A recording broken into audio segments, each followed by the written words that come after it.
Hello friends, welcome to Enkal Veeddu Samayal. இன்றைக்கு நான் உங்களுக்காக செய்து காட்ட போறது பிரியாணி மசாலா. இதை செய்யறதுக்கு முன்னாடி இந்த சேனலை இதுவரைக்கும் சப்ஸ்கிரைப் பண்ணாதவங்க பண்ணிக்கோங்க. அப்பதான் நான் போடுற ஒவ்வொரு புதிய வீடியோக்களும் உங்களை சேரும். இப்போ நாங்கள் பிரியாணி மசாலாவுக்கு தேவையான பொருட்கள் என்னென்னு பார்ப்போம்.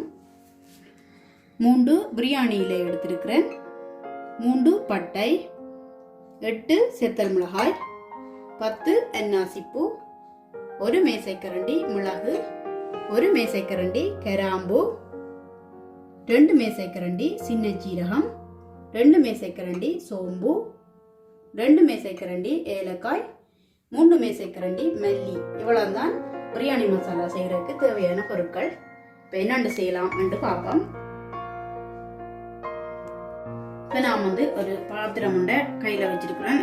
அடுப்பில் வச்சுட்டு அடுப்பை ஆன் பண்ணி அடுப்பை நல்லா குறைச்சி வைப்போம். இப்போ இவ்வளவு பொருட்களை நாங்கள் வறுத்தெடுப்போம். சின்ன ஜீரகம், பெருஞ்சீரகம், ஏலக்காய், மல்லி, நட்சத்திர சோம்பு, மிளகு, கிராம்பு, செத்தல் மிளகாய், பிரியாணி பட்டை. இதை நல்லா கருக வறுக்கக்கூடாது. இது சூடு இருந்தனையும் வறுக்கணும். கருக வறுத்தா பிரியாணிக்கு போடும்போது அதோட சுவை மாறிடும், ஒரு கசப்பு தன்மையா இருக்கும். ஏன்னா நாங்கள் பேருந்தும் பிரியாணிக்கு போட்டு இதை வறுக்கத்தான் போகிறோம். அதில் சூடு இருந்தனையும் வறுப்போம்.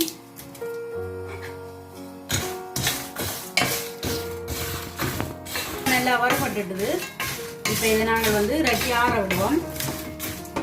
விளம்பரம் விட்டால் காணும், ஆற விட்டுட்டு தான் இறைக்கணும்.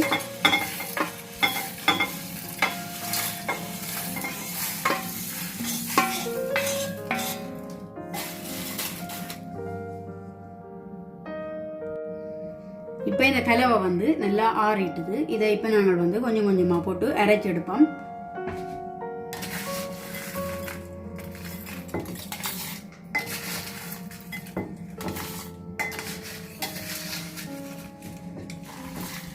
இது இப்போ ஒரு காடிக்கிட்டேன். இறக்கும் போதே நல்ல வாசமாக இருக்கு. நாங்கள் இறக்குவோம்.